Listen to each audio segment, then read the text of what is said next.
শহীদের ত্যাগ ও আদর্শ ধারণ করে এগিয়ে যাওয়ার কথা বললেন জামায়াত আমির। দুপুরে যোগ দেবেন বগুড়ার নির্বাচনী সমাবেশে।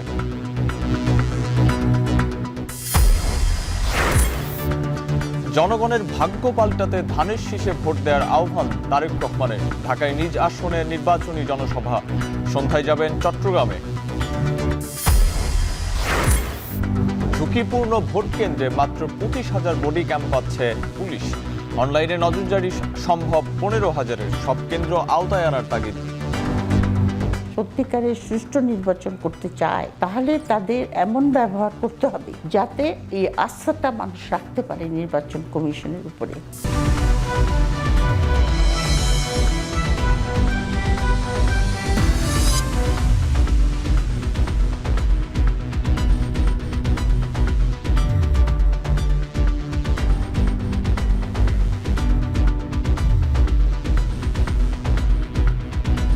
স্বাগত এখন বাণিজ্যে। পুরো আয়োজনের সঙ্গে আছি আমি আরিফুল ইসলাম সাহাব। শহীদ আবু সাঈদের স্বপ্ন জীবন দিয়ে রক্ষা করার অঙ্গীকার করেছেন জামায়াত আমির। তিনি বলেন, দেশের 1 ইঞ্চি মাটির সম্মান কারো কাছে বিক্রি করবে না জামায়াত। সকালে জুলাই আন্দোলনের প্রথম শহীদ আবু সাঈদের কবর জিয়ারত করেন জামায়াত আমির। এ সময় সঙ্গে ছিলেন 10 দলীয় জোটের নেতারা। কবরের পাশে দাঁড়িয়ে দোয়া ও মোনাজাত পরিচালনা করেন ডাক্তার শফিকুর রহমান। পরে আবু সাঈদের পরিবারের সঙ্গে সাক্ষাৎ করেন তিনি। এ সময় তিনি বলেন, জামায়াত জুলাই বীরদের কখনো ভুলবে না। পরে গণমাধ্যমে তিনি বলেন, আবু সাঈদের দেখানো বৈষম্যমুক্ত মানবিক রাষ্ট্র গঠন করবে তার দল। যারা ন্যায় বিচার প্রতিষ্ঠায় জামায়াত ইসলামী প্রতিজ্ঞাবদ্ধ।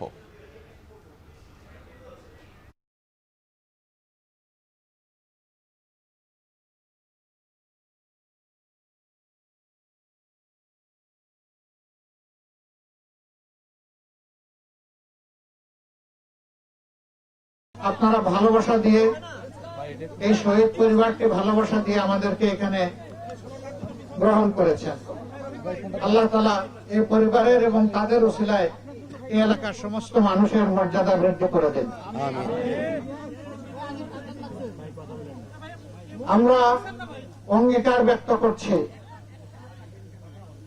শহীদ আবু সাঈদ এবং তার সঙ্গীরা যারা জীবন দিয়ে আমাদেরকে রেডি করে গিয়েছেন, আমাদের ঘাড়ে তারা যে দায়িত্বের বোঝা রেখে গিয়েছেন, যে আমানতের বোঝা রেখে গিয়েছেন, তাদের মতো আমরা জীবন দিয়ে তাদের সেই আমানত রক্ষা করার জন্য আমরা লড়ে যাব ইনশাআল্লাহ।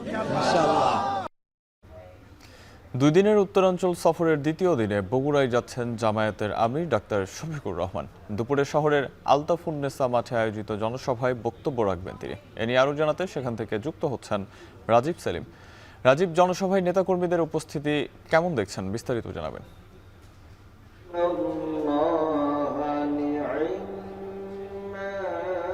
সাহাব, উত্তরবঙ্গ যে সফর করছেন বাংলাদেশ জামায়াতে ইসলামীর আমির ডাক্তার শফিকুর রহমান, তিনি আজকে তারই অংশ হিসেবে বগুড়ায় আসবেন এবং দুপুরে ঠিক 12টায় এই আলতাফুন্নেসা খেলার মাঠে তিনি বক্তব্য রাখবেন। সে কারণে সকাল থেকেই আমরা দেখছি বিভিন্ন উপজেলা এবং ইউনিয়ন পর্যায় থেকে জামায়াতের কর্মী সমর্থকরা খণ্ড খণ্ড মিছিল নিয়ে এসে এখানে জড়ো হয়েছেন এবং সকাল থেকেই তাদের মনোযোগ ধরে রাখতে এখানে বিভিন্ন রকম ইসলামী সঙ্গীত পরিবেশন করা হয়েছে, হামনাত এবং নির্বাচনী গান পরিবেশন করা হয়েছে এবং তাদের মনোযোগ ধরে রাখতে এবং এখানে জামায়াত করতেই সকাল থেকে গান পরিবেশন করা হলে এই মাত্র কোরআন তেলাওয়াতের মধ্য দিয়ে যে অনুষ্ঠানের যে আনুষ্ঠানিকতা সেটি শুরু হচ্ছে এবং তারা বলছেন যে ঠিক 12টার মধ্যে এখানে বাংলাদেশ জামায়াতে ইসলামের আমির ডাক্তার শফিকুর রহমান এসে পৌঁছবেন এবং বক্তব্য দিবেন।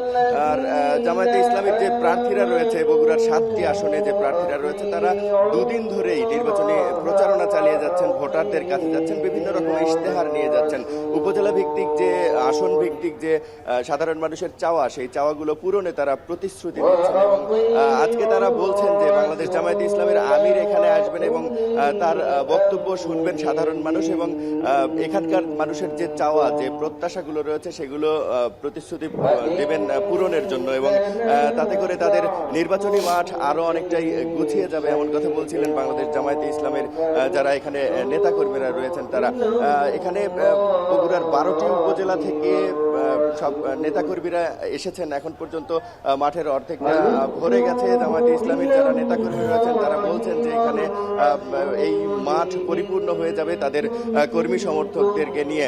আর বগুড়া যেহেতু বিএনপির জন্মভূমি বলা যায়, জন্মভূমির খ্যাতি রয়েছে বগুড়ায়, সে কারণে আসলে বাংলাদেশ জামায়াতে ইসলামী এখানে কতটা ভোটের মাঠ গোছাতে পেরেছেন সেই প্রশ্ন ছিল তাদের কাছে।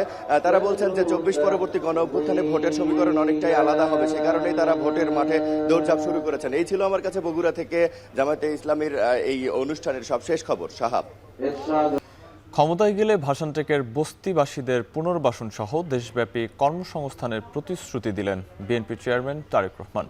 শুক্রবার সন্ধ্যায় রাজধানীর মিরপুরের নিজ আসন ঢাকা 17-তে নির্বাচনী জনসভায় বক্তব্য রাখেন তিনি। শোনেন সমাবেশে অংশগ্রহণকারী ভোটারদের প্রত্যাশা।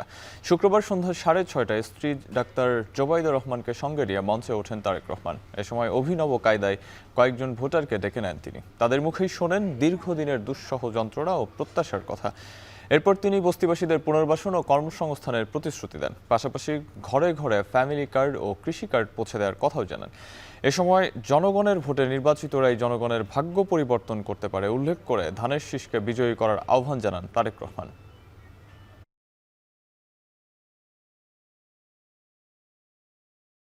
বাংলাদেশের লক্ষ লক্ষ যে তরুণ সমাজের সদস্য আছে, নারী হোক পুরুষ হোক, তাদেরকে বিভিন্ন রকম ট্রেনিং দিব, তাদের পড়ালেখা শেষ হোক বা শেষ হওয়ার আগে, যাতে দেশের ভিতরেই ব্যবসা বাণিজ্য হোক অথবা দেশের বাইরে হোক, তারা যাতে কর্মসংস্থানের ব্যবস্থা করতে পারে। এই যে এরকম একটি ফ্যামিলি কার্ড বাংলাদেশের প্রত্যেক মা বোনদের কাছে, মাদের কাছে আমরা পৌঁছে দিতে চাই। যেই নারীর সংসার আছে সেরকম একজন নারীর কাছে আমরা পৌঁছে দিতে চাই। নির্বাচনী প্রচারণায় অংশ নিতে আজ সন্ধ্যায় চট্টগ্রাম যাচ্ছেন বিএনপি চেয়ারম্যান তারেক রহমান। কাল সকালে পলো গ্রাউন্ড মাঠে বক্তব্য রাখবেন তিনি। এরপর সড়ক পথে যাবেন ফেনী ও কুমিল্লা। চট্টগ্রামের নেতাকর্মীদের উচ্ছ্বাস ও সমাবেশের প্রস্তুতি নিয়ে জানাতে যুক্ত হচ্ছেন হুসাইন জিয়াদ। তারেক রহমানের আগমন ঘিরে নেতাকর্মীদের মাঝে উচ্ছ্বাস কেমন দেখছেন, জানাবেন বিস্তারিত।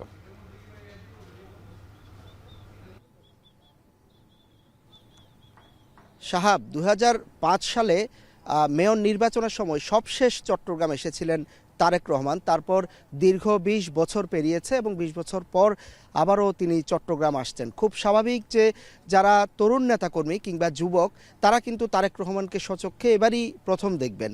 ফলে নেতাকর্মীদের উচ্ছ্বাস অনেক বেশি, বিশেষ করে নির্বাচনের আগে এই ধরনের একটি জনসভা এখানে যারা বিএনপি অনুসারী আছেন, নেতাকর্মী আছেন, তাদেরকে অনেক বেশি উজ্জীবিত করবে। চট্টগ্রামের পলো গ্রাউন্ড মাঠে আমি এখন যেখানে আছি, এখানে আগামীকাল ঠিক সকাল 11টায় এখানে তিনি মহাসমাবেশে বক্তব্য দেওয়ার কথা রয়েছে।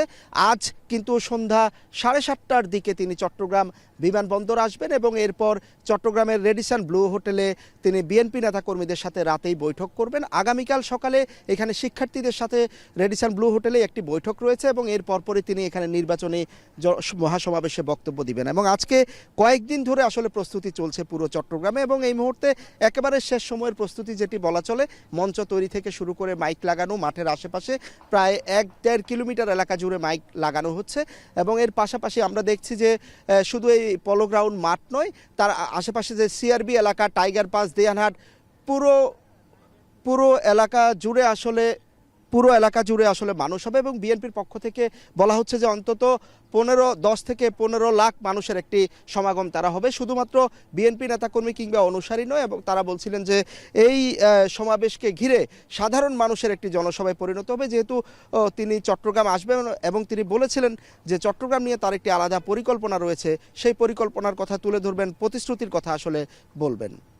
আগামীকাল চট্টগ্রামের পলো গ্রাউন্ড মাঠে নির্বাচনী প্রচারণায় অংশ নেবেন বিএনপি চেয়ারম্যান তারেক রহমান। সে বিষয়ে বিস্তারিত জানাতে হুসাইন জিয়াদ আমাদের সঙ্গে যুক্ত ছিলেন।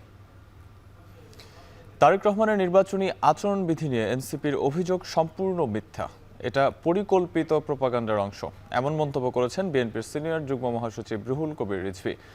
সকালে রাজধানীর বনানী কবরস্থানে আরাফাত রহমান কোকোর 11তম মৃত্যুবার্ষিকীতে কবর জিয়ারত শেষে একথা বলেন তিনি। বলেন 1-11 এবং আওয়ামী লীগ সরকার আমলে শারীরিকভাবে ও মানসিকভাবে নির্যাতনের কারণে তিনি গুরুতর অসুস্থ হয়ে মারা যান। এ সময় তারেক রহমানের নির্বাচনী প্রচারণা প্রসঙ্গে রিজভী বলেন, নির্বাচন কমিশনের অনুরোধে উত্তরবঙ্গের সফর স্থগিত করেছিলেন তারেক রহমান। পরবর্তীতে নির্বাচন কমিশনের নিয়ম অনুসারে প্রচারণা চালান তিনি।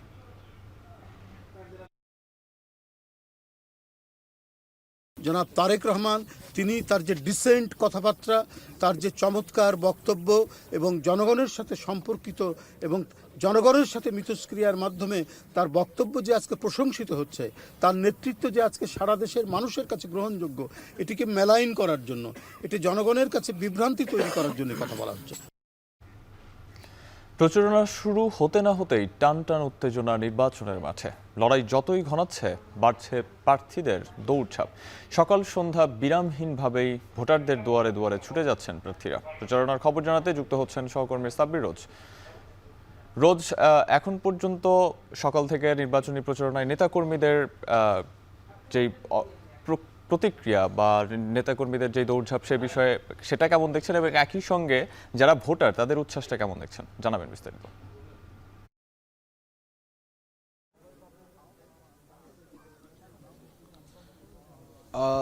দুঃখিত সাহাব, আমি আসলে মূলত আছি হচ্ছে রাজধানীর বনানীর কবরস্থান। আমি বলে রাখি, আজ শহীদ রাষ্ট্রপতি জিয়াউর রহমান এবং বিএনপির সাবেক চেয়ারপারসন এবং 3 বারের প্রধানমন্ত্রী বেগম খালেদা জিয়ার ছোট ছেলে আরাফাত রহমান কোকোর 11তম মৃত্যুবার্ষিকী। তো এই আরাফাত রহমান কোকোর কবর বনানীতে হওয়ার কারণে মূলত আমরা এই কবরস্থানে আছি, এবং আমরা দেখেছি কিছুক্ষণ আগে থেকে এখানে বিএনপি ও এর অঙ্গ সহযোগী সংগঠনের পক্ষ থেকে শ্রদ্ধা জানানো এবং দোয়ার যে বিষয়টি রয়েছে, সেই দোয়া এবং কবর জিয়ারত ও মোনাজাত অনুষ্ঠিত হচ্ছে। আজ মূলত তার 11তম মৃত্যুবার্ষিকী। আরাফাত রহমান কোকো মাত্র 45 বছর বয়সে মারা যান, এবং তিনি মূলত হৃদরোগে আক্রান্ত হয়ে 2015 সালে মারা যান। মালয়েশিয়ার রাজধানী ব্যাংককে কুয়ালালামপুরে তিনি মারা যান মূলত হৃদরোগে আক্রান্ত হয়ে। এবং আমরা দেখেছি সকালে বিএনপির পক্ষ থেকে এখানে শ্রদ্ধা নিবেদন এবং জিয়ারত দোয়া অনুষ্ঠিত হয়েছে, এবং এই দোয়া নেতৃত্ব দিয়েছেন বিএনপির সিনিয়র যুগ্ম মহাসচিব রুহুল কবির রিজভী। এছাড়াও আরাফাত রহমান কোকোর মৃত্যু দিনটিকে বিএনপির নানা কর্মসূচি রয়েছে। বিএনপির কেন্দ্রীয় অফিস নয়াপল্টনে একটি দোয়া মাহফিল রয়েছে। পরবর্তীতে বিভিন্ন নেতৃবৃন্দের নেতৃত্বে বনানীর কবরস্থানে শ্রদ্ধা নিবেদন করা হবে, এবং বিকাল 4টায় আরাফাত রহমান কোকোর বড় ভাই বিএনপির বর্তমান চেয়ারম্যান তারেক রহমানের নেতৃত্বে গুলশান চেয়ারপারসন কার্যালয়ে একটি দোয়ার আয়োজন করা হয়েছে। তো মূলত আমরা দেখেছি যে বিএনপির সিনিয়র যুগ্ম মহাসচিব রুহুল কবির রিজভী তিনি শ্রদ্ধা নিবেদন শেষে সাংবাদিকদের বা আমাদেরকে জানিয়েছেন মূলত 11 সরকারের সময় কিন্তু 2007 সালের তিনি তার মা বিএনপি চেয়ারপারসন সাবেক চেয়ারপারসন বেগম খালেদা জিয়ার সাথে গ্রেপ্তার হন, এবং পরবর্তীতে আরাফাত রহমান কোকো 2008 সালে তিনি উন্নত চিকিৎসার জন্য তিনি 2008 সালে মুক্তি পান, এবং পরবর্তীতে তার অবস্থার অবনতি এবং পরবর্তীতে মালয়েশিয়াতে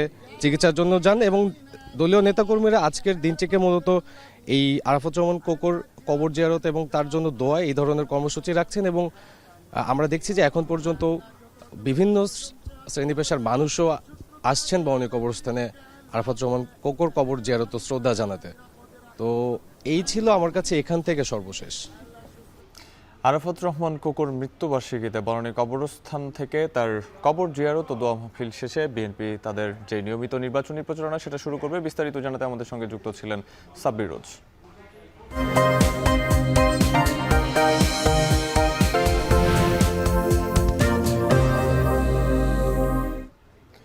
6116.13 বর্গ কিলোমিটারের জেলা রাঙামাটি।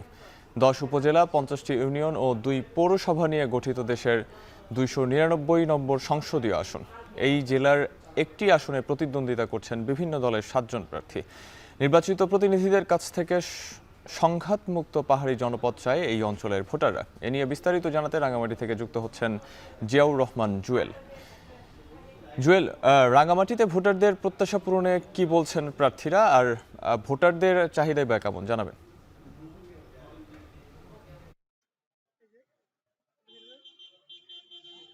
সব একটু বলে রাখি যে রাঙামাটি 299 নম্বর যে রাঙামাটি পার্বত্য আসনটি সেটি একমাত্র আসন এবং এখানে যে ভোটার সংখ্যা সেটি যদি একটু বলি যে 5,09,267 জন ভোটার রয়েছে, তার মধ্যে 2,63,410 জন হচ্ছে পুরুষ ভোটার এবং 2,45,855 জন হচ্ছে নারী ভোটার। একটুখানি বলে রাখি এটি হচ্ছে দেশের সবচেয়ে বড় যে জেলা সেটি, আয়তন, ভৌগোলিক অবস্থা সব মিলিয়ে এখানকার একটি বিশেষত্ব হচ্ছে যেহেতু পাহাড় বেষ্টিত এই অঞ্চলটি এবং জানেন যে কাপে হ্রদ বৃষ্টি কক্ষ রয়েছে। একটুখানি বলে রাখি এই যে দুর্গমতার মাঝে যে ভোট গ্রহণের যে প্রক্রিয়া সেটি আসলে এখন পর্যন্ত 20টি ভোট কেন্দ্র রয়েছে যেখানে হেলিকপ্টারে এখন পর্যন্ত 20টি ভোট কেন্দ্র রয়েছে যেখানে হেলিকপ্টারে সেখানে যে নির্বাচন কেন্দ্রিক ভোট বাক্স এবং অন্যান্য যে সরঞ্জামাদি মানুষজন রয়েছে তাদের নির্বাচনী কর্মকর্তা তাদেরকে পাঠানো হয় এবং সেভাবে গতবার বা দ্বাদশ যে সংসদ নির্বাচন সেখানে 18টি কেন্দ্র রয়েছিল, এবার সেটি 20টিতে উন্নীত হয়েছে। একটুখানি বলে রাখি এই যে কেন্দ্রের দুর্গতি সেটি আসলে দেখভাল করার জন্য প্রশাসন থেকে সর্বোচ্চ ব্যবস্থা গ্রহণ করা হচ্ছে। এরই মধ্যে যেটি বলছিলেন যে রাঙামাটির যে ভোটারদের যে চাওয়া পাওয়া আসলে দীর্ঘ সময় ধরে স্বাধীনতার পর থেকে যদি বলে রাখি যে পার্বত্য অঞ্চলে যে পশ্চাৎপদতা এখনো শেষ হয়নি, সেই পশ্চাৎপদতাকে কাটিয়ে ওঠার জন্য এখানের যে মানুষের সারা জীবনে যে আকুতি ছিল সেটি আসলে পূরণ হয়নি। একটুখানি বলে রাখি যে 725 বর্গ কিলোমিটার আয়তনের যে কাপ্তাই হ্রদ সেটিকে কেন্দ্র করেই মূলত রাঙামাটির এই যে আসনটিতে 10টি উপজেলা রয়েছে তার 8টি উপজেলার যোগাযোগ ব্যবস্থা কিন্তু এটার উপর নির্ভরশীল। সব মিলিয়ে এখানকার যে কৃষি অর্থনীতি এখানে কোনো শিল্প কারখানা গড়ে ওঠেনি। যে ভোটাররা যেটি বলছেন যে এই যে পার্বত্য অঞ্চলে শিল্পায়ন, শিক্ষা, স্বাস্থ্য ব্যবস্থা সেটি যেমন উত্তরণ চান, একই সঙ্গে এখানকার জীবনযাত্রার যে মান উন্নয়নের জন্য যে শিল্প কারখানা গড়ে তোলা দরকার সেই বিষয়টি আসলে হয়ে ওঠেনি। সবচেয়ে বড় যে বাধা রয়েছে এখানে যে আঞ্চলিক 4টি দল রয়েছে তাদের নিজেদের মধ্যে ভাতৃঘাতী যে সংঘাত, সেই চাঁদাবাজি, অস্ত্রবাজি, এই যে একটি ভীতিকর অবস্থা তৈরি হয় এই পরিস্থিতিতে তারা উত্তরণ চান এবং সব মিলিয়ে যেটা হচ্ছে সমৃদ্ধ যে পার্বত্য জনপদের রাঙামাটি, দেশের 18টি পুরনো জেলার মধ্যে রাঙামাটি একটি, সেই রাঙামাটিকে একটি সমৃদ্ধ জেলায় পরিণত করবেন। রাজধানীর বিভিন্ন এলাকায় দ্বিতীয় দিনের নির্বাচনী প্রচার চলছে। ভোটারদের দাঁড়ে দাঁড়ে ছুটছেন প্রার্থীরা। এই মুহূর্তে চলে যাচ্ছি সহকর্মী আজহার লিমনের কাছে। লিমন, এখন পর্যন্ত কোন কোন দলের প্রার্থী প্রচার শুরু করেছেন, বিস্তারিত জানাবেন। সাহাব, আজকে সাপ্তাহিক ছুটির দিন শনিবার, তো শনিবারের মানে প্রচারের সকালটা আমরা একটু ঢিলে ঢালা দেখছি। আমরা আজ সারাদিন ঢাকা 8 আসন, 10 এবং 12, 13 এই আসনগুলোর প্রচারণার খবর জানাবো। তো সাব, আমরা এখানে দেখলাম যে ঢাকা 8-এর যিনি প্রার্থী নাসিরউদ্দিন পাটোয়ারি, উনি ফজরের পর যে অভিনব যে প্রচারণা স্টাইলটি আমরা এই নির্বাচনের ক্ষেত্রে দেখছি, সেই ফজরের পর উনি প্রচারণায় বেরিয়েছিলেন, কিন্তু উনি অসুস্থ হয়ে যাবার কারণে মোটামুটি সকাল 8টায় উনি বিরতিতে গিয়েছেন। আবার কখন নামবেন সেটি এখনো জানাননি। মিডিয়া সেলের পক্ষ থেকে আমাদেরকে জানানো হয়েছে যে আমিনবাগ মসজিদ থেকে উনি প্রচারণা শুরু করেছিলেন। এর বাইরে এখন পর্যন্ত এই আসনগুলোতে অন্যান্য প্রার্থীদের আমরা প্রচারণা দেখছি না। বেশিরভাগই আসলে দুপুর থেকে শুরু এবং বিকালের অংশে বেশি। বিশেষ করে এখন আমি আছি ঢাকা 8, ঢাকা 12 আসনে। এই আসনটিতে বাংলাদেশের যতগুলো সংসদীয় আসন রয়েছে, অর্থাৎ 1 থেকে 300 আসন, তো এই সবগুলো সংসদীয় আসনের মধ্যে এই আসনটিতে সব থেকে বেশি প্রার্থী রয়েছে 15 জন। এইখানে যেটি আমরা দেখেছি যে বিএনপি সমর্থিত বিপ্লবী ওয়ার্কার্স পার্টির যিনি সভাপতি সাইফুল হক, উনি আর কিছুক্ষণ পর এই জায়গাটি থেকে প্রচারণা শুরু করবেন। আমরা সেই রাজাবাজারেই রয়েছি এবং ওনার যে প্রতিদ্বন্দ্বী, এখানে আসলে সাইফুল 3 জন রয়েছেন। বাংলাদেশ জামায়াত ইসলামীরও যিনি প্রার্থী এখান থেকে, দাঁড়িপাল্লা প্রতীকের প্রার্থী, ওনার নামও সাইফুল হক মিলন। উনি বিকাল 4টায় মগবাজার থেকে তেজগাঁওয়ের দিকে একটি নির্বাচনী মিছিল করবেন। এর আগে ওনার তেমন কর্মসূচি দেখিনি। এবং আরেকজন যে বিএনপির থেকে বহিষ্কৃত বা বিদ্রোহী প্রার্থী সাইফুল হক নীরব, ওনারও এখানে প্রচারণা আছে, এখন পর্যন্ত সেটি আমরা দেখিনি। তো আমরা এই জায়গায় আছি। অন্যান্য আসনগুলো তো আমরা এর পরে সাপ যুক্ত হব। যে আপাতত এই প্রচারণার সকালে আমার কাছে এই রাজাবাজার থেকে এই ছিল সবশেষ। রাজধানীর বিভিন্ন আসনের প্রার্থীদের নির্বাচনী প্রচারণা খবর জানাচ্ছিলেন আজহার লিমন।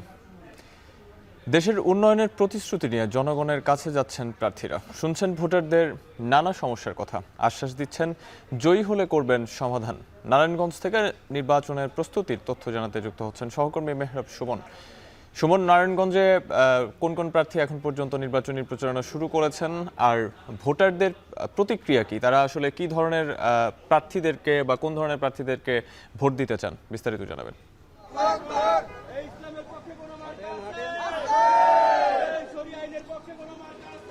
নারায়ণগঞ্জ 5 থেকে আমি সরাসরি যুক্ত হচ্ছি। আমার পেছনে এখন যে ইসলামী আন্দোলন বাংলাদেশ তাদের প্রচারণা চলছে। নারায়ণগঞ্জ 5 আসনটি চাষারা, যেটি শহরের মধ্যবর্তী হওয়ায় যে এই যে আসনটা নারায়ণগঞ্জ সদর আসন এবং আপনার বন্দর উপজেলা নিয়েই হচ্ছে এই আসনটা নারায়ণগঞ্জ 5। এই আসনটিকে বলা হয় হচ্ছে নারায়ণগঞ্জের প্রাণ, কারণ এই অঞ্চলটা শহরের মধ্যবর্তী হওয়ায় এই আসনে বেশ কিছু প্রার্থী তারা নির্বাচনী প্রচারণা করছে। কিছুক্ষণ আগে এইখানে প্রার্থী আপনার খেলাফত মজলিসের পক্ষ থেকে নির্বাচনী প্রচারণা করা হয়েছে। এখন যেটি দেখছেন এরা হচ্ছে হাত পাখার পক্ষ থেকে ইসলামী আন্দোলন বাংলাদেশ থেকে মুফতি মাসুম বিল্লাহ প্রচারণা করছেন। এখানে যারা প্রার্থী আছেন তারা নির্বাচনের যে প্রতিশ্রুতি, সে প্রতিশ্রুতির এক পসরা প্রতিশ্রুতি দিয়ে যাচ্ছেন এবং নারায়ণগঞ্জ সদরের যে সমস্যাগুলো সেই সমস্যাগুলো তুলে ধরে এই সমস্যাগুলো সমাধানের কথা প্রার্থীরা জনগণের কাছে বারবার বলার চেষ্টা করছেন। তবে আমি সকাল থেকে নারায়ণগঞ্জে যেটি দেখেছি এখানে নির্বাচনী প্রচারণা এবং জনগণের যে নির্বাচনী যে আমেজ সেটা অন্যান্য জায়গা থেকে যথেষ্ট কম। এখানে নির্বাচনী আমেজ তুলনামূলকভাবে নেই বলতে গেলেই চলে। এখানে আমরা দেখেছি যে বিভিন্ন প্রার্থীরা তাদের নির্বাচনী যে প্রতিশ্রুতি সেই প্রতিশ্রুতি দেওয়ার মাঝেই তারা আনন্দ খুঁজে পাচ্ছেন এবং যেখানে নির্বাচনের সামনে আসলে চায়ের কাপে যে একটা ঝড় তোলা হয় সেই ঝড় তোলাটা এখানে আমরা তেমন একটি দেখতে পাচ্ছি না। আমি এখন আছি হচ্ছে আপনার নারায়ণগঞ্জের যে কালীবাজার যে মন্দিরটা, মন্দিরের সামনে যে বাজারটা, সে বাজারে এখন প্রার্থীরা প্রচারণা চালাচ্ছেন। আমি আপনাদের সহজার্থে যদি একটি তথ্য জানিয়ে রাখি যে নারায়ণগঞ্জে টোটাল 23 লক্ষ ভোটার আছে আর নারায়ণগঞ্জে 5 আসন, সেই 5 আসনে আপনার 4,80,000 ভোটার আছে। এখানে একজন স্বতন্ত্র প্রার্থী সহ বিএনপি, এনসিপি সহ 10টি দলের মোট 10টি দলের 10 জন প্রার্থী দেওয়া হয়েছে। এখন দেখতে পাচ্ছেন যে হাত পাখার পক্ষ থেকে একটি মিছিল দেওয়া হচ্ছে এবং তারা এই মিছিলের মাধ্যমেই তাদের যে নির্বাচনী প্রচারণা সেটি চালিয়ে যাচ্ছে। এই ছিল নারায়ণগঞ্জ 5 আসন থেকে আমার কাছে সবশেষ তথ্য। সংস্কৃতি, ইতিহাস, কৃষি আর শিল্পায়নে সমৃদ্ধ কুষ্টিয়া।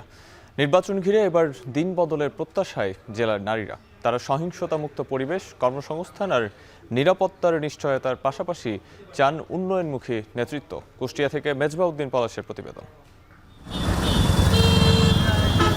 কুষ্টিয়া জেলায় 6 উপজেলার জনসংখ্যা প্রায় 24 লাখ। সাহিত্য, ইতিহাস ও ঐতিহ্যের কারণে কুষ্টিয়াকে বলা হয় দেশের সাংস্কৃতিক রাজধানী। আগামী নির্বাচনকে কেন্দ্র করে উত্তপ্ত হয়ে উঠেছে এখানকার ভোটের মাঠ। জেলার 4টি সংসদীয় আসনে নারী ও পুরুষ ভোটারের সংখ্যা প্রায় সমান। ভোটের সমীকরণ বদলে দেওয়ার ক্ষমতা রয়েছে প্রায় নারীদের হাতেই। তবে ভোটকেন্দ্রিক সহিংসতা ও বিশৃঙ্খলায় নারীদের ভোটে অংশগ্রহণে সবচেয়ে বড় বাধা। নারী ভোটাররা বলছেন, নিরাপদ পরিবেশ না থাকায় ভোট কেন্দ্রে যেতে ভয় পান অনেক নারী। বিভিন্ন প্রতিকূলতা থাকলেও নারীরা চান নারী বান্ধব নেতৃত্ব, যারা কার্যকর ভূমিকা রাখবেন নারীর কর্মসংস্থান সৃষ্টি, সামাজিক ও কর্মক্ষেত্র নিরাপত্তা, ন্যায্য মজুরি এবং নারী শিক্ষার উন্নয়নে। নারীকে যারা সব কাজে বৈষম্য থাকবে না আর কি নিরাপত্তা দিবে, আমরা এরকম প্রার্থীকেই চাই। এমন যোগ্য প্রার্থীকে নির্বাচন করব যাতে নারীদের কর্মসংস্থান সম্পর্কে তারা বিবেচিত থাকে। আমরা যেমন গুরুত্বপূর্ণ অবদান রাখছি দেশের ক্ষেত্রে, সেক্ষেত্রে আমরাও চাই আমাদেরকে গুরুত্বটা দেওয়া হোক, আমাদেরকে অবহেলা না করা হোক, আমাদের জন্য কাজ করুক এমন সদস্যই আমরা চাই। এখনও অনেক নারী ভোটার রাজনৈতিক সচেতনতার অভাবে পরিবারের পুরুষ সদস্যদের পরামর্শে ভোট দিয়ে থাকেন। আর নারীর উদ্যোক্তারা বলছেন, নারী বান্ধব হবার পাশাপাশি উদ্যোক্তা বান্ধব হলে তা সামাজিক স্থিতিশীলতা আনতে সহায়ক হবে। নারীদেরকে নিয়ে যারা কাজ করবে আমরা চাই যে তাকেই আমরা নির্বাচিত করব। এখন এবার যে সরকার আসবে তাকে আমরা ন্যায্য মূল্য আমরা ভোট দেব, যে আমাদের কাজ করবে। ভোটের মাঠে সংখ্যায় এগিয়ে থেকেও সিদ্ধান্তের কেন্দ্রে যেতে এখনও লড়াই চালিয়ে যাচ্ছেন কুষ্টিয়ার নারীরা। সহিংসতা মুক্ত পরিবেশ আর উন্নয়নমুখী নেতৃত্ব পেলে এই নির্বাচনে নারীর ভোট বদলে দিতে পারে পুরো রাজনৈতিক সমীকরণ, এমন প্রত্যাশাই এখন নারী ভোটারদের। এখন কুষ্টিয়া। গাইবান্ধার পলাশবাড়িতে জামায়াতের নির্বাচনী সমাবেশে যোগ দিয়েছেন জামায়াতের আমির। এই মুহূর্তে তিনি সেখানে বক্তব্য রাখছেন, সরাসরি যুক্ত হচ্ছে সেখানে। প্রিয় গাইবান্ধা জেলাবাসী এবং সাংবাদিক বন্ধুগণ, আজ আমি আপনাদের সামনে সত্যিকার অর্থে কোনো বক্তৃতার ফুলঝড়ি ছড়াতে আসিনি। আমি এসেছি আপনাদের একজন হয়ে বাংলাদেশের অতি গুরুত্বপূর্ণ উত্তরাঞ্চলের একটি গুরুত্বপূর্ণ জেলা এই গাইবান্ধার মানুষের সুখ এবং দুঃখের সাক্ষী হতে। আমি এসেছি গত 15.5 বছর শরীর শাসনের যাতাকলে যারা পিষ্ট হয়েছেন, এই বন্ধুগণ, এই শ্রোতা বন্ধুগণ, আপনারা বসেন। এই ভাই আপনি কথা শুনেন তো, এই যে ভাই আপনি কথা শুনেন, এই যে ভাই, উনাকে আমি বলছি, উনাকে আপনি বসেন। সাংবাদিকরা তাদের পেশাগত দায়িত্ব পালন করবে, সুযোগ দিতে হবে তাদের। আপনাদের কথাই তারা জাতির কাছে, বিশ্বের কাছে পৌঁছাবে। তারা দায়িত্ব পালন না করলে কেমনে হবে? একটু ধৈর্য ধরুন। যারা দেখবেন না তারা কথাগুলো শুনুন, যারা দেখছেন তারা আল্লাহ শুকরিয়া আদায় করুন। ওনাদেরকে ওনার পেশাগত দায়িত্ব পালনের সুযোগ দিন। আপনি কথা বন্ধ করবেন, আপনি কথা বন্ধ করবেন প্লিজ। ধন্যবাদ আপনাকে এবং সবাইকে। তো বলছিলাম যে আমি এসেছি 15.5 বছর গোটা দেশ এবং জাতি ফ্যাসিবাদের কবলে পড়ে যে নির্যাতিত হয়েছে, সেই নির্যাতিত মানুষের কণ্ঠ হয়ে। আমি এসেছি 15.5 বছরে যে সমস্ত কচি শিশুরা বাপ হারিয়ে, পিতা হারিয়ে এতিম হয়েছে, তাদের দুঃখের গল্প শোনাতে। আমি এসেছি কান্নাবাজা সেই মায়ের চোখ মুছে দেওয়ার জন্যে, যিনি তার সন্তানকে হারিয়ে প্রতিনিয়ত আল্লাহর দরবারে ফরিয়াদ করে চলছেন। জালিমরা যাকে খুন করেছে। আমি এসেছি সেই বোনটির জন্য, যৌবনে কচি বাচ্চা সহ স্বামী হারিয়ে আজকে চোখের সামনে অন্ধকার দেখতে পাচ্ছে। আমি তাকে আমার পক্ষ থেকে সংহতি, 10 দলের পক্ষ থেকে সংহতি, সম্মান, শ্রদ্ধা এবং সান্ত্বনা যোগাতে এসেছি।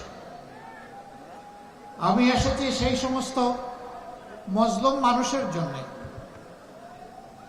স্বৈরাচারী সরকার শুধুমাত্র তার রাজনৈতিক প্রতিপক্ষ হওয়ার অপরাধে যাদেরকে তাদের ন্যায্য চাকরিটা কেড়ে নিয়েছিল, তাদের পক্ষে কথা বলতেন। মসজিদের ইমাম মুয়াজ্জিনকে গায়ের জুড়ে মসজিদ থেকে বের করে দেওয়া হয়েছিল। তাদের আহাজারির সাথে আমার কণ্ঠ মিলাতে আমি এখানে এসেছি। প্রিয় গাইবান্ধাবাসী, এই যে আপনাদের পাশ দিয়ে নদীগুলা বয়ে গিয়েছে, এগুলো আল্লাহ তাআলার রহমত, নিয়ামত। কিন্তু এই নিয়ামত গুলাকে অতীতের 54 বছরের সরকারগুলো সংরক্ষণ করেনি। এক সময় যে নদী দিয়ে জাহাজ চলতো, এই নদী দিয়ে এখন সাধারণ নৌকা চলাচল করতে পারে না। গতকাল ঢাকা থেকে যখন আসছিলাম, নিচের দিকে চেয়ে চেয়ে দেখলাম, আর আস্তে আস্তে চোখের কোনায় পানি জমে গেল। নদীর পানি উবে গিয়ে নদীগুলো এখন মরুভূমি, কঙ্কাল হয়ে পড়ে আছে। এই নদীগুলো আল্লাহর দান। 4টা বড় বড় নদী আল্লাহ তাআলা নর্থ বেঙ্গলের মানুষের জন্য নিয়ামত হিসাবে দান করেছিলেন। তিস্তা, ধরলা, করতোয়া এবং ব্রহ্মপুত্র, সবগুলা নদীর একই অবস্থা। নদীর অবস্থা হলো শরীরের রক্তনালীর মতো। রক্তনালী দিয়ে যদি রক্ত সঞ্চালন হয়, যে কোনো প্রাণী বা মানুষ বেঁচে থাকবে। কিন্তু যদি রক্তনালী বন্ধ হয়ে যায়, তাহলে শরীরের ওই অংশ মারা যাবে। গাইবান্ধায় নির্বাচনী সমাবেশে বক্তব্য রাখছিলেন জামায়াতের আমির ডাক্তার শফিকুর রহমান। এতক্ষণ যুক্ত ছিলাম সেখানে। ৪২,০০০ ভোট কেন্দ্রের নিরাপত্তায় ৪০,০০০ বডি ক্যামেরা কিনতে সরকার অনুমোদন দিলেও কয়েক দফায় কমেছে বরাদ্দ। অবশেষে নির্বাচনে ২৫,০০০ বডি ক্যামেরা ব্যবহার করবে পুলিশ। এর মধ্যে ১৫,০০০ ক্যামেরা অনলাইন সরাসরি নজরদারি করা যাবে, বাকিগুলো অফলাইনে। এদিকে পরীক্ষামূলক ব্যবহার শুরু হলেও দায়িত্বরত অবস্থায় ক্যামেরা বন্ধ রাখছেন অনেকেই। হাসিব বিল্লার প্রতিবেদনে বিস্তারিত।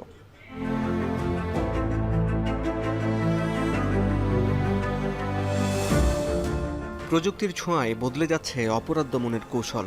মাঠ পর্যায়ে কর্মযজ্ঞের নিখুঁত তথ্য যাচাইয়ে আধুনিক সংস্করণ, অনলাইন বডি অন ক্যামেরা। এতে সংশ্লিষ্ট থানা কিংবা কেন্দ্র থেকেই সরাসরি পর্যবেক্ষণ করা যায় আইন শৃঙ্খলা রক্ষায় নিয়োজিত পুলিশ কিংবা অপরাধীর অবস্থান। এই প্রযুক্তি পুলিশ সদস্যের স্বচ্ছতা নিশ্চিতের পাশাপাশি অপরাধ দমনের মতো ঝুঁকিপূর্ণ পরিস্থিতিতেও নিরাপত্তার হাতিয়ার। জাতীয় সংসদ নির্বাচনে ভোটকেন্দ্র দখল, ভোট ডাকাতি কিংবা সহিংসতা রোধে গুরুত্বপূর্ণ ভূমিকা রাখবে এই অত্যাধুনিক যন্ত্র বডি অন ক্যামেরা। নির্বাচনের দিন ২৫,০০০ পুলিশ সদস্যের কাছে থাকবে এই বডি ক্যামেরা। যদিও সারা দেশে ভোট কেন্দ্রের সংখ্যা ৪২,৭০০, অর্থাৎ প্রায় অর্ধেকের মতো আসনে থাকছে না বডি ক্যামেরা ব্যবহার। বলা যায় ডিজিটাল নিরাপত্তা এবং নজরদারির বাইরে থাকছে এই আসনগুলো। সুষ্ঠু নির্বাচনের লক্ষ্যে গত বছরের আগস্টে ৪০,০০০ বডি ক্যামেরা কেনার নির্দেশ দেন প্রধান উপদেষ্টা। সেপ্টেম্বরে ক্রয় সংক্রান্ত উপদেষ্টা পরিষদের বৈঠকে ইউএনডিপির মাধ্যমে ৪০,০০০ বডি ক্যামেরা কেনার অনুমোদন দেওয়ার কথা জানান অর্থ উপদেষ্টা। তবে হঠাৎ আটকে যায় বরাদ্দ। গত বছরের ১৮ নভেম্বর ক্রয় কমিটির বৈঠক শেষে অর্থ উপদেষ্টা বলেন, পুলিশের চাহিদার আলোকে ঝুঁকিপূর্ণ আসনেই কেবল বডি ক্যামেরা দেয়া হবে। পরে প্রায় ২০,০০০ নতুন ক্যামেরা কেনা হয়। আগের ৫,০০০ সহ মোট ২৫,০০০ ক্যামেরার মধ্যে অনলাইন ১৫,০০০, বাকিগুলো অফলাইন। আইন শৃঙ্খলা বাহিনীর দেয়া তথ্য অনুযায়ী সারা দেশে ২৫,০০০ ঝুঁকিপূর্ণ ভোটকেন্দ্র। এর মধ্যে ঢাকা মহানগরে ২,১০০ কেন্দ্র, যার ১,৮০০টি ঝুঁকিপূর্ণ কেন্দ্রে বডি ক্যামেরা থাকবে। এছাড়া জেলাভিত্তিক গোপালগঞ্জ, মাদারীপুর, ফরিদপুর ও শরীয়তপুরে সবচেয়ে বেশি বডি ক্যামেরার ব্যবহার হবে। সবচেয়ে কম ক্যামেরা থাকবে ঝালকাঠি জেলায়। যেখানে যখন যে রকম লজিস্টিক্স ব্যবহার করার প্রয়োজন সমীচীন মনে করব, জনগণের বৃহত্তর স্বার্থে, নিরাপত্তার স্বার্থে আমরা সেখানে তাই ব্যবহার করব। তবে বাকি সাধারণ কেন্দ্রগুলোতেও ঝুঁকির আশঙ্কা আছে বলে মনে করেন বিশ্লেষকরা। গত বেশ কয়েক মাস দেখেছি যে স্বরাষ্ট্র মন্ত্রণালয় এবং অর্থ মন্ত্রণালয়ের মধ্যে এক ধরনের সমন্বয়হীনতা। অনেক কিছু আমরা এখনো নিশ্চিত হতে পারছি না যে যেগুলো হওয়া উচিত ছিল একটা সুষ্ঠু নির্বাচনের জন্য, সহিংসতা মুক্ত নির্বাচনের জন্য, সেটা কিন্তু আমরা নাগরিকরা আরো দিনে দিনে আরো বেশি সন্দিহান হয়ে যাচ্ছে। না, বাংলাদেশে আমি মনে করি সিংহভাগ আসনই ঝুঁকিপূর্ণ। আলামতগুলি খুব একটা সুবিধাজনক নয় বলে আমার ধারণা হচ্ছে আর কি। সত্যিকারের সুষ্ঠু নির্বাচন করতে চায়, তাহলে তাদের এমন ব্যবহার করতে হবে যাতে এই আস্থাটা মানুষ রাখতে পারে নির্বাচন কমিশনের উপরে। ইতোমধ্যে প্রযুক্তি জ্ঞান ও দক্ষতা উন্নয়নে বডি ক্যামেরার প্রশিক্ষণ নিয়েছেন পুলিশ সদস্যরা। ১০ থেকে ১২ দিন ধরে পরীক্ষামূলক ব্যবহার শুরু হয়েছে। তবে দায়িত্বরত অবস্থায় থাকলেও ক্যামেরা বন্ধ রাখছেন অনেকে। পাশাপাশি নেটওয়ার্ক জটিলতা এবং দীর্ঘ সময় ব্যাটারি সক্ষমতা নিয়ে এখনও চ্যালেঞ্জ রয়ে গেছে। অনলাইন ক্যামেরার মাধ্যমে ইনস্ট্যান্ট আমার কন্ট্রোল, নির্বাচন কমিশন, আমার পুলিশ হেডকোয়ার্টার, তারা সরাসরি তদারকি করতে পারবে। অনলাইন প্রযুক্তি তো অনেক সময় নেটের কারণে এখান থেকে ঝাপসা ভিডিও আসছে। ব্যাটারি ব্যাকআপ মানে প্রথমে একটা ছিল, সারাদিন ব্যাকআপের জন্য পরবর্তীতে সমস্যা হইলে 2টা ব্যাটারি স্থির করা হয়েছে। ২০১৫ সাল থেকে ট্রাফিক পুলিশের মাধ্যমে বডি ক্যামেরার ব্যবহার শুরু হয়। তবে অভিযোগ ওঠে, অসৎ উদ্দেশ্যে অনেকে নির্দিষ্ট কিছু সময় বডি ক্যামেরা বন্ধ রাখেন। তাই জনগণের আমানত, ভোটের নিরাপত্তা নিশ্চিতে পুলিশ সদস্যদের সততা ও দক্ষতার পরিচয় দেওয়ার আহ্বান সর্বস্তরের মানুষের। হাসিব বিল্লাহ, এখন, ঢাকা। এই ছিল এখন বাণিজ্য। এখন টেলিভিশন ওয়েবসাইটে দেখতে ভিজিট করুন www.ekhon.tv। এছাড়া ফেসবুকে দেখতে ভিজিট করুন facebook.com/tv.ekhon আর ইউটিউবে দেখতে ভিজিট করুন youtube.com/c/ekhon tv।